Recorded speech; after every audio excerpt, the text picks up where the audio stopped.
orúkọ Jésù ó ti dára fún yín. Àmín. Lónìí máa sọ lórí ìpìlẹ̀, foundation, ìpìlẹ̀. Kí a mi pè ní ìpìlẹ̀ or ká pè ní ìpìlẹ̀. Ìpìlẹ̀ jẹ́ ibi wọ́n ti bẹ̀rẹ̀, ibi wọ́n ti bẹ̀rẹ̀. Ibi omi bá ti ṣàn jáde, orísun omi, ibẹ̀ náà pè ní ìpìlẹ̀ rẹ̀. Ẹnìkan bá dáhùn sílẹ̀, ẹnìkan bá bẹ̀rẹ̀ nǹkan, a lè pè ní ìpìlẹ̀. Ibi kùn bá ti bẹ̀rẹ̀, the starting point, ibi kùn ohunkóhun bá ti bẹ̀rẹ̀ kó ti jẹ jáde, náà là pè ní ìpìlẹ̀. Now, ká wá lọ sínú ìwé Matthew orí kìíní láti 17 á sísàlẹ̀ ni. Ọmọ sọ̀rọ̀ nípa ìran oríṣiríṣi. Ìran kan bẹ̀rẹ̀, níbo bẹ̀rẹ̀ láti orí Dáfídì lọ ìran 14. Ìgbọ́ tó yá, ìgbọ́n kún lọ sí Bábílónì, ìran 14. Ìgbọ́n dé Bábílónì sì gbé Ọlọ́run ṣàánú rẹ̀ hàn ní ọkàn Jésù Kristi. Ṣùgbọ́n kó bá ka 17 bẹ́ẹ̀ ni dáadáa, wá sì sàlẹ̀ ni wàá rí wípé ó wí nígbòdo orí Jésù Kristi. Gbogbo nǹkan jẹ́ ìpìlẹ̀, ìran ó stọ́ọ̀pù, ó dá dúró. Nínú Jésù Kristi, ìran kan ṣoṣo ló wà. Èsì ìran oríṣiríṣi. There are no many generations in Jesus. Ìran nínú Jésù ẹyọ kan ni. One God, Ọlọ́run kan. One Christ, Kristi kan. One Spirit, ẹ̀mí kan. One salvation, ìgbàlà kan. One blood, ẹ̀jẹ̀ kan. One Saviour, olùgbàlà kan.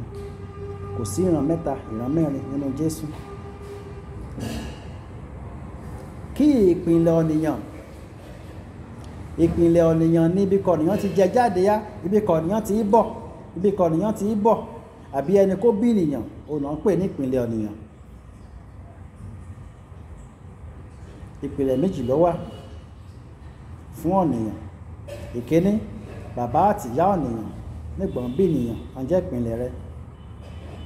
Ìpìlẹ̀ kejì, ìpìlẹ̀ yìí kò ní nígbòdì àtúnbí, yẹn ni Kristi.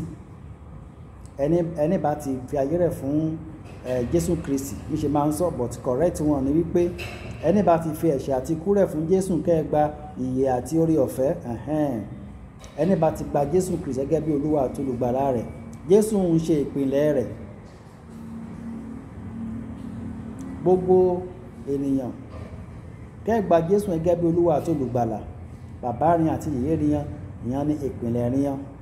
Ó ṣeé ṣe kí irúfẹ́ èèyàn bẹ́ẹ̀ kan máa ní ogun ìpìlẹ̀, èpè ìpìlẹ̀, ègún ìpìlẹ̀, àìsàn ìpìlẹ̀, ó ṣeé ṣe fún wọn.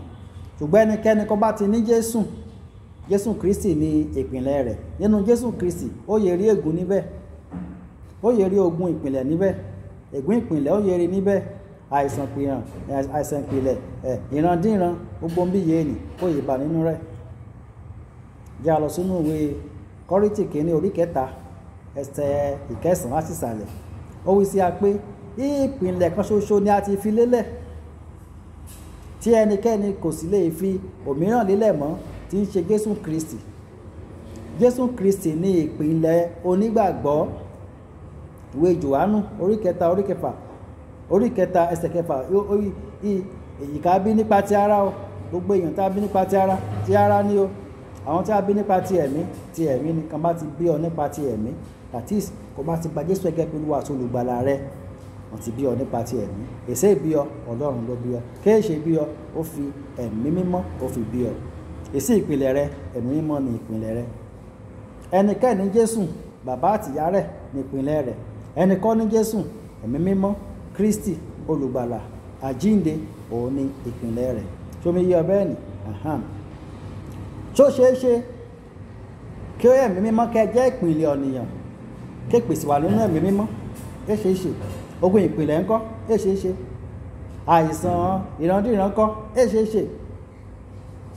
Èpè bàbá àti ìyá? Ẹ ṣeé ṣe. Torí pé èyí kà á bí nípa ti ara ni. Èyí tí a bí nípa ti ẹ̀mí ńkọ́? Ó ti di ẹ̀mí. Ẹnikẹ́ni tó bá ti di àtúnbí, ó ti gba òmìnira lọ́wọ́ ègún ìpìlẹ̀, ogun ìpìlẹ̀, àìsàn ìpìlẹ̀, àti gbogbo àwọn ìrandíran oríṣiríṣi nǹkan tó ń wàásù káàkiri. Èsì onígbàgbọ́, èsì kìrìsìtẹ́nì, èsì ẹnikẹ́ni, kò séèyàn kankan tó jẹ́ pé ó ti fayé rẹ̀ fún Jésù kó lógun ìpìlẹ̀. Èsì kò possible, èsì ṣe. Ẹni bá ti di àtúnbí ẹni ogun ìpìlẹ̀ mọ́. Jésù ni ìpìlẹ̀ rẹ̀. Ìyẹn rákẹ́bà ní Jésù. Ẹnikẹ́ni tí ò gba Jésù òun ló lè ní ogun ìpìlẹ̀, àbógun ìdílé, èpè ìrandíran, àìsàn ìrandíran. Àwọn tó wà ní ìta Jésù nìyẹn. Ṣùgbọ́n àwọn tó wà nínú Jésù, gbogbo ọ̀ní wà nínú Jésù. Everybody inside Jesus. It's not possible. Èsì kọ́ni wà nínú Jésù tẹ́tún lógun ìpìlẹ̀. Èsì. Praise the Lord. Àmín. Yáyàwó kó bá ka ìwé Galatian orí 3 ẹsẹ̀ 13. Yóò ti gbà wá kúrò lọ́wọ́ ègún òfin. Gbogbo ègún kẹ́nikẹ́ni lè gbé ọgún, èpè, àfọ̀ṣẹ, àfùtá, ọ̀rọ̀ òdì, èrò òdì, gbogbo ohunkóhun kó jẹ́ bí òdì tí ò da tẹ́nikẹ́ni lè rò sí ọ, tó sọ sí ọ, tó pa aláṣẹ sí ọ.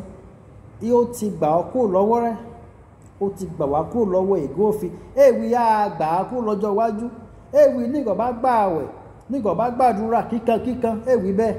Yàkà dáadáa, Gàlátíà orí 3 ẹsẹ̀ 14. Ó sì ti gbà wá kúrò lọ́wọ́ ègún òfin. Èyí tó lòdì sí wa, tí a kọ́ lòdì sí wa, ó kàn má gbélébù rẹ̀. Èwì á kàn má gbélébù rẹ̀. Ó kàn past tense. Ó ti kàn má gbélébù rẹ̀. Kọ́nìyàn bá parí ilé, kó fòrùlé sórí rẹ̀. Kéètù kù, òjò yè pamọ́. Kan tún wí òrùlé kò gbé ilé rẹ̀ ó yá gbé mí ní lórí. Ẹ̀sọ̀ ní ṣe bẹ́ẹ̀. Kó bá ti lè gbóhùlé lérí ilé rẹ̀, kó ìkó sábẹ́rẹ́ kan mi àgbé ẹ̀sùn àsí ọ́. Glory to God. Amen. Mósè nínú ìwé Deuteronomy 5 orí 5 ẹsẹ̀ 9. Yí Ọlọ́run á bẹ̀ ṣe bàbá wò lára ọmọ kìíní, ìkejì, kẹta lọ bẹ́ẹ̀ ni. Ẹ̀ṣọ́ Ọlọ́run ló wí bẹ́ẹ̀, Mósè ló wí bẹ́ẹ̀. Kó bá ti ní ka Bíbélì ní àfarabalẹ̀. Mọ̀ yàtọ̀ láàrin wọn Ọlọ́run wí àti wọn ènìyàn gbẹnu sọ fọ́lọ́run, ó yàtọ̀. Kó bá rí ọ̀pọ̀lọpọ̀ ibì kan, àwọn kan mi asáré bọ̀ níta, ẹ̀mí Ọlọ́run wí sí ọ yí pé kó bá ní 10,000 naira kó bá ti yè fi sílẹ̀ bẹ́ẹ̀, gbogbo nǹkan ṣe ọ́ á lọ. Ẹ̀mí ojú kòkòrò ló wí bẹ́ẹ̀, ẹ̀ṣẹ̀ mi Ọlọ́run. Ẹ̀mí olè, ẹ̀mí jàǹdùkú lé wí bẹ́ẹ̀, ẹ̀ṣẹ̀ mi Ọlọ́run. Jésù wí bẹ́ẹ̀. Ọmọ èyí Jésù méjèèjì lẹ́sọ̀ ní wí bẹ́ẹ̀. Ìyẹn 70, ìyẹn 120, ọmọ èyí Jésù ọmọ èyí 3,000, ẹ̀sọ̀ ní wí bẹ́ẹ̀. Kábí ó ti rí. Ẹ̀mí Ọlọ́run kọ́ nìyàn bọ̀ níta pẹ̀lú 200,000 naira gbogbo àṣà ayé rẹ̀ pé á lọ. Ó yẹ ẹ̀mí Ọlọ́run ló wí bẹ́ẹ̀. Kábó ti wí bẹ́ẹ̀. Ẹ̀mí Ọlọ́run kọ́ ló wí bẹ́ẹ̀. Ẹ̀mí ọ̀nìyàn ló wí bẹ́ẹ̀. Ikú ló wí bẹ́ẹ̀. Ikú ọ̀nìyàn ló wí bẹ́ẹ̀. Mósè ló sọ̀rọ̀ ni. Ọ̀tọ̀ ni nǹkan ènìyàn bá sọ, ọ̀tọ̀ ni ọ̀rọ̀ Ọlọ́run. Wọ́n yàtọ̀ síra ni hàn ṣe kan náà. Èṣù ogun bá ti gbọ́ lẹ́nu ọ̀nìyàn bíi ti tiẹ̀ ló àgbàgbọ́. Bíbélì wí kọ́ wádìí gbogbo ohun dájúdájú kò sì di òtítọ́ mú ló wí. Máa wádìí ohun gbogbo. Máa sọ̀rọ̀ rẹ di zombie. Go. Máa wádìí ohun gbogbo. Ìgbẹ́ ládàá fún ọ. Ìgbẹ́ ló ní ṣẹ̀ṣẹ̀ gbé. Ìgbẹ́ náà ní rí ọ̀tàn jẹ. Nígbì Mósè wí Ọlọ́run ń jowú. Ẹ̀ṣẹ̀ bàbá yá abẹ́wò lórí ìrankíran. Nígbì Èsíkẹ́ẹ̀lì dé ní 18 ó bá kà láti 1 àìsàlẹ̀. Ẹ̀mí Ọlọ́run sọ fún wọn pé ó different ti Mósè gbẹnu sọ ló kàn sọ títí ẹ̀.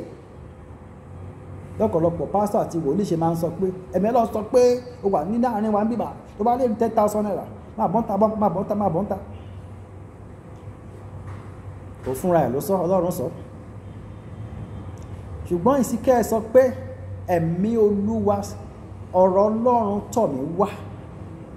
Ọ̀rọ̀ Ọlọ́run tọ̀ mí wá ó sọ pé kí a má ṣe gbọ́ òwe ní Ísírẹ́lì mọ́ pé bàbá jẹ èso ẹnu kan àwọn ọmọ.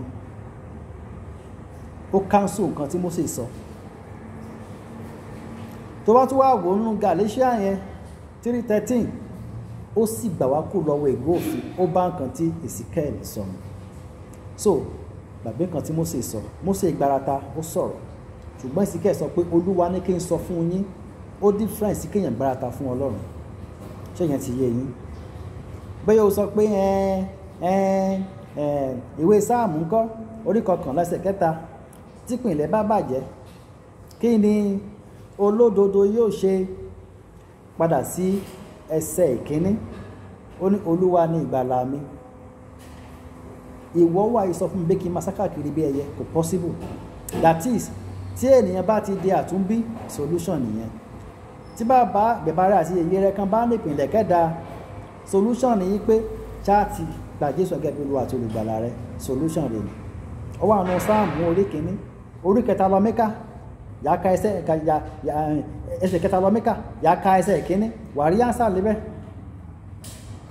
so kò sí onígbàgbọ́ tó ní ogun ìpìnlẹ̀, èsì onígbàgbọ́ kankan rárá kó lógun ìpìnlẹ̀, èsì kọ́nìyàn bá ti fayé wá ti ní Jésù gẹ́gẹ́ bí Olúwa àti olùgbàlà rẹ̀, ẹ lógun ìpìlẹ̀ mọ́. téèyàn bá ti lè ní Jésù Kristi gẹ́gẹ́ bí Olúwa àti olùgbàlà, kò ní ogun ìpìlẹ̀. fọ́nrán ìránṣẹ́ sí ọ̀nìyàn rẹ̀, mẹ́sẹ̀jì kọ̀ mí gbọ́, wọ́n ní láti gbọ́, kàn báyé kú lọ́wọ́ ẹ̀tàn, kàn báyé nífọ̀kànbalẹ̀ àtòmìnira. fọ́nrán fọ́n káàkiri, ṣíà rẹ̀, ó ti dára fún ọ. Jésù Olúwa wa, àmín. èyí ni ọjọ́ kejì ilé ẹ̀kọ́ Bíbélì ni àmì bá lọ, mi àbá lọ, mọ̀ pé Ọlọ́run á bùkún ọnú rẹ̀, àmín.